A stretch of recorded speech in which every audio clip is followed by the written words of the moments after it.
మర్చిపోయాడు. మోదీని రోజు రాత్రి పగలు తిట్టడం మర్చిపోయాడు. ఇప్పుడు అంటాడు ఆయనంత గొప్ప ప్రధానమంత్రి పుట్టలేదట, పుట్టబోడట.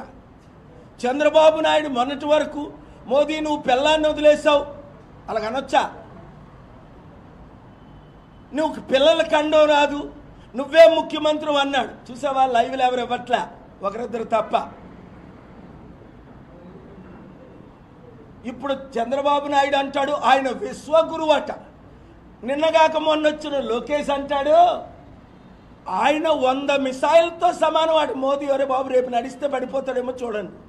ఆయనేం మిసైల్, పడిపోయే మిసైల్, వయసు పోయిన మిసైల్, బుర్ర పని చేయని మిసైల్, హిందూ క్రిస్టియన్ ముస్లింల మధ్య గొడవలు పెడుతున్న మిసైల్. మోదీని ఢీకొనాలంటే ముస్లిం సోదరీమణులారా, ఇప్పుడున్న జగన్ కానీ, చంద్రబాబు కానీ, పవన్ కానీ, రేవంత్ రెడ్డి కానీ, కేసీఆర్ కేటీఆర్లు కానీ కేవలం మోదీ తొత్తులే, బీజేపీ ఆర్ఎస్ఎస్ తొత్తులే. ఒక్క డాక్టర్ కేఏ పాల్ తప్ప. చూసారా? మోదీని ఢీకొనేవారు ఎవరు లేరని అందరికీ అర్థమైపోయింది. నన్ను ప్రధానమంత్రి చేయండి, 42 ఎంపీ సీట్లు గెలిపించండి, లేదా నన్ను ముఖ్యమంత్రి చేయండి, 100 సీట్లు తెలంగాణలో, 100 సీట్లు ఆంధ్రప్రదేశ్లో గెలిపించండి. నిన్న కాక మొన్న రేవంత్ రెడ్డి ఏడుస్తున్నాడు. ఎంత ఏడుస్తున్నాడో బాధేస్తుంది. మాకు అప్పు పుట్టడం లేదు, అమ్మా అంటే అడుక్కుంటే ఎవడివ్వట్లేదు అప్పు. మోదీ నెలకు 1,00,000 కోట్లు అప్పు చేస్తున్నాడు. ఆంధ్రప్రదేశ్ తెలంగాణలో 15 లక్షల కోట్లు అప్పు, వడ్డీ కట్టలేని పరిస్థితి. నేను అమెరికా వెళ్ళినప్పుడు 89లో చైనా ఇండియా జీడిపి సమానంగా ఉండేది దాదాపు. ఇప్పుడు చైనా 7 రెట్లు ఎక్కువ, 21 ట్రిలియను, మనది 3 ట్రిలియను. చైనా 100 దేశాలకు అప్పిస్తుంది, మనం 100 దేశాల దగ్గర అప్పు తీసుకుంటున్నాం. అప్పులు తీర్చి, అభివృద్ధి చేసి, ఉద్యోగాలు తెచ్చి, కంపెనీలు తీసుకొచ్చి, హైదరాబాద్ లాంటి సిటీలు 2 తెలుగు రాష్ట్రాల్లో కట్టాలంటే మరలా కేఏ పాల్కి అధికారం రావాలి, పాలన రావాలి, పాలన మారాలి. నిన్న ఆంధ్రప్రదేశ్ హైకోర్టులో honourable chief justice of Andhra Pradesh Thakur ji, Praveen పగడాలది హత్య అండి, ఆ కోణంలో మీరు విచారణ చెయ్యండి అంటే 2 నిమిషాలు టైం ఇవ్వలే, 5 లక్షలు కట్టు అంటాడు.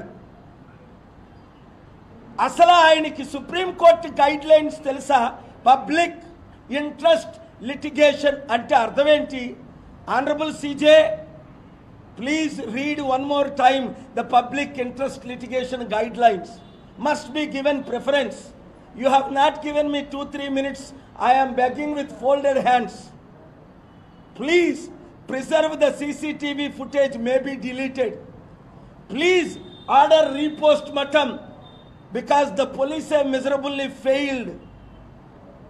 They have not shown Praveen Pagadala when he started in the motorbike, when he purchased the alcohol, or when he drank the alcohol, or when he died.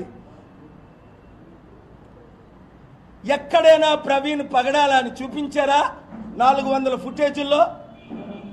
Your honour, 850 కోట్ల జనాభా ఉంది ప్రపంచంలో.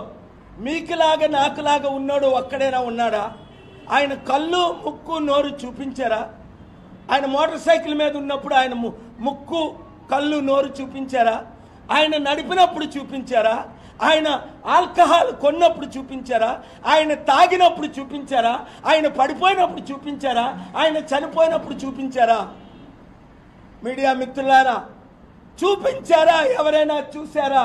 అదిగో ఎర్రచీర కట్టిందల్లా నా భార్య అన్నాడట. అందరూ ఎర్రచీరలు కడతారు, మోటార్ సైకిల్లో ఉన్నది ప్రవీణ్ అన్నాడట. ఇలాంటి ఇన్వెస్టిగేషన్ జరుగుతుంటే ఏం చేస్తున్నారు చంద్రబాబు నాయుడు గారు? 75 సంవత్సరాల అనుభవం ఉన్న ఆయన 44 సంవత్సరాలు నేను దేశాన్ని నడిపించాను అంటాడు. ఏమైనా అంటే